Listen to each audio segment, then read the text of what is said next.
Keď som prvýkrát stretol Dominiku, musím povedať, hneď mi bolo jasné, že Patrik má obrovské šťastie. Myslím tým, že vôbec netuším, ako si ju ukecal. We are the revelry, we are the dreamers. Hovorí, babi, ja mám priateľku, ale ona sa hanbí k vám prísť. Čo mám na Patrikovi najradšej je tá bezprostrednosť. Nehanbí sa, je si sebou istý. Domi má aj takúto trošku crazy stránku. Však lebo kto by si zobral niekoho, koho hodí ho zem, hej? No hlavne si nespravil dobrý dojem, tam si to celé pokazil. Ale možno dobré. Keby sa to tak nestalo, tak možno by sme tu teraz neboli. Spomíname príbehy ako z filmu. Od nenávisti k láske.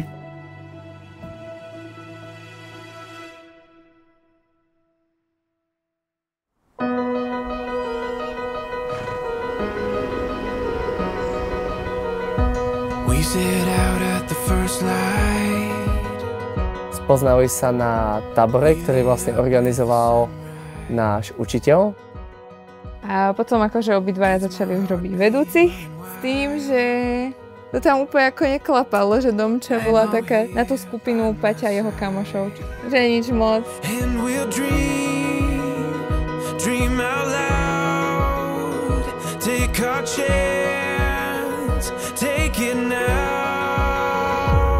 Sa stretli v podstate, kedy sa to všetko odohralo na senior campe. A tam bol tento zážitok s rozbitými kolenami. Patrik však v rámci tých svojich srandičiek chichy proste chcel Domču chytiť a švácnuť ju do bazéna, hej, že veľká sranda, ale ako niečo úplne nevydalo, no a ako šmakol ju o zem. Tam si skončil vtedy.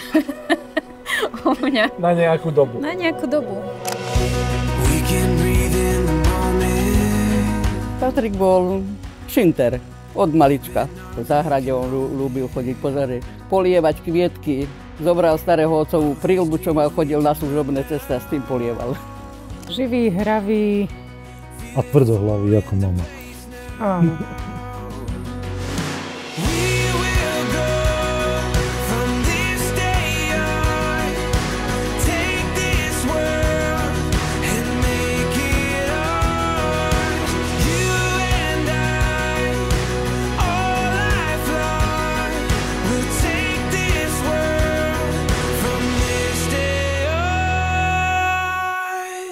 Dominika bola zlaté dievčatko, bola veľmi taká pritulná, privetivá. Ona bola väčšine usmiatá, také dievčatko, milé, spokojné. Taká dobrotivá, hľadá v tom človeku v tom dobré.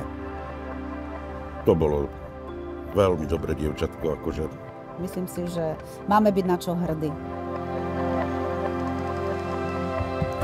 Kedy som stretol Patrika, mali sme vtedy asi tak meter na výšku, zlé účesy. Nevedeli sme čítať ani písať. Ale jednu jedinú vec sme spolu vedeli robiť a to bolo zbierať poznámky do žiackej knižky. Vždycky bol strašne zlatý a vždycky sa strašne usiloval. Bol určite cieľavedomý a veľmi dobrý chalán, akože aj srdcom, aj veľmi múdry určite.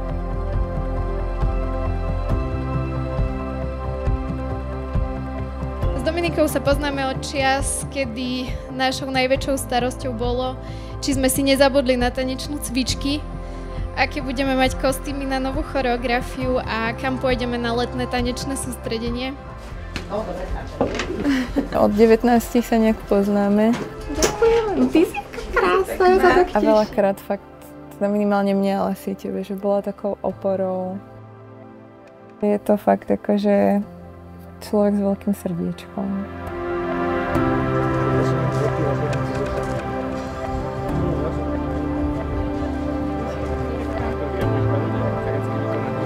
Ja som strašne dlhé roky robil v zahraničí. Ja som nevidel naše deti poriadne vyrastať. Takto som sa vracal a vracal, oni boli čoraz väčšie a zrazu Dominika,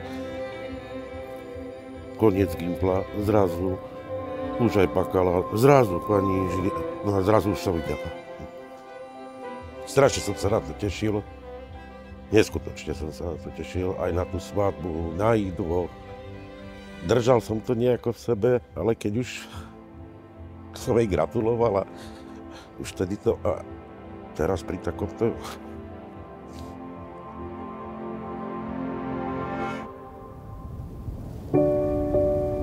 Pamätám si, ako Paťo s Dominikou začali spolu chodiť. Paťo trávil veľa času počas leta ako animátor na detských táboroch a spomínal mi vždy, že tam má nejakú šťavu.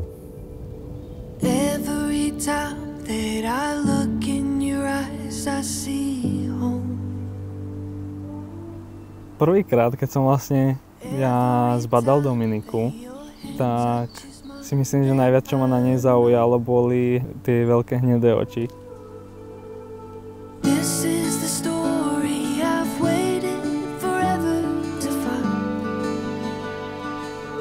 Na Patrikovi ma zaujala najviac tá zmena. Toho, jak ju poznáme, tak vnímam, že asi videla aj takú tú inú jeho stránku, že videla, že to nie je len taký ako nezodpovedný chuligán, ale proste, že je vlastne veľmi empatický a citlivý človek. Patrik mi ukázal v podstate behom týždňa, že vlastne niekomu na mne záleží, že ma začína mať rád a že sa nehanbí to ukázať. A potom raz sa stalo, že domčí zrušili turnus, kde sme mali byť všetky tri spolu, lebo my sme taká svätá trojica a chodili sme všade spolu a dali ju na iný turnus. Tak my sme ju išli pozrieť a už po ceste nám tak niečo napísala, že musí nám niečo povedať, hej, že niečo sa stalo. A keď sme tam prišli, tak vysvetlo z toho, že vlastne ten Paťo, ktorý bol podľa nej podivín, tak. Že tam prebehla iskra.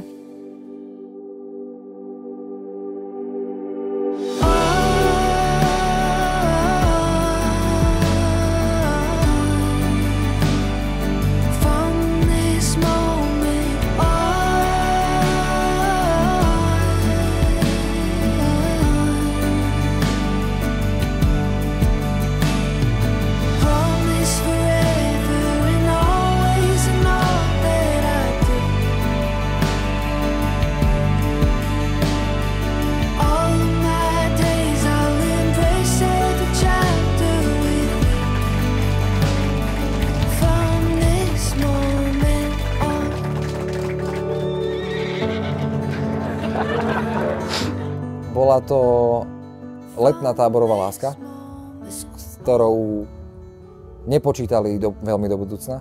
A v konečnom dôsledku sme tu dnes, na ich svadbe.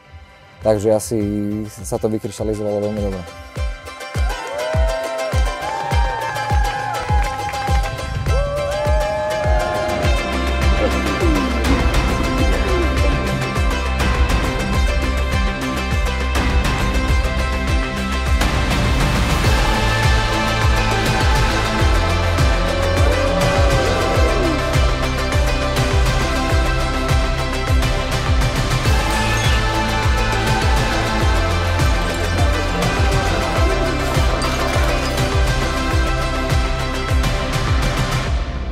Neskutočne hrdá, že moja najlepšia kamarátka si našla niekoho, kto ju miluje tak, ako si to zaslúži.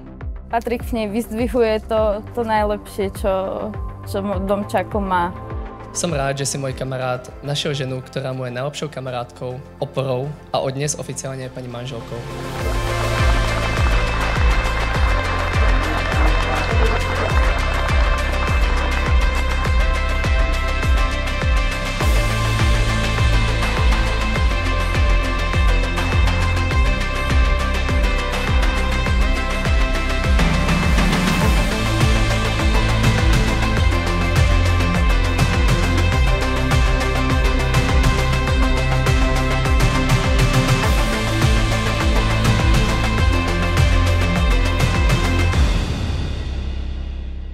A ako sa hovorí, tak každá blondínka potrebuje svoju brunetku, tak Domi, chcem, aby si vedela,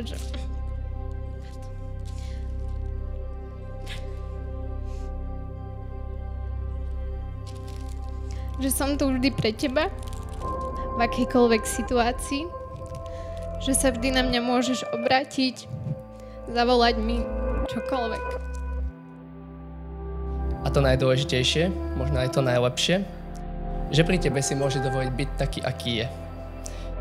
Vždy bude tvoj a ty jeho. A ja viem, že je v tých správnych rukách. When I fall, you see the best in me, the Joker and the Queen.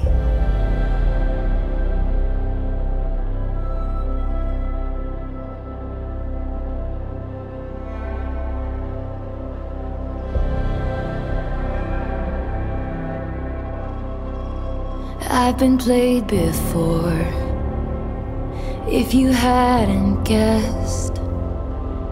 So I kept my cards close to my foolproof vest.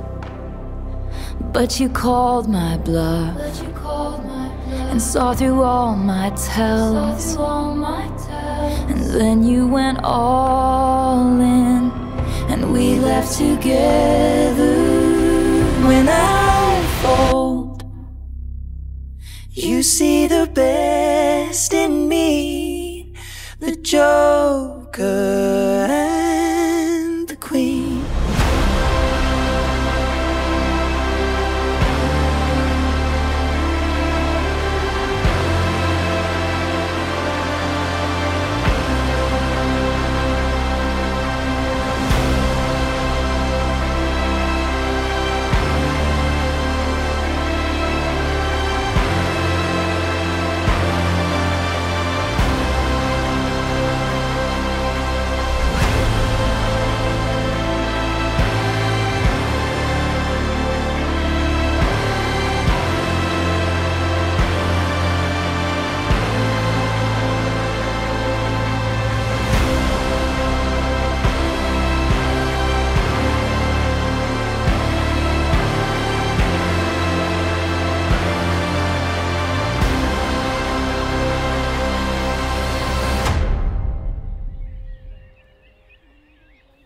Len s tebou zajtrajšok predstaviť si viem. Len tebe aj modré z neba prinesiem. Vždy budem s tebou, to ti dnes sľubujem.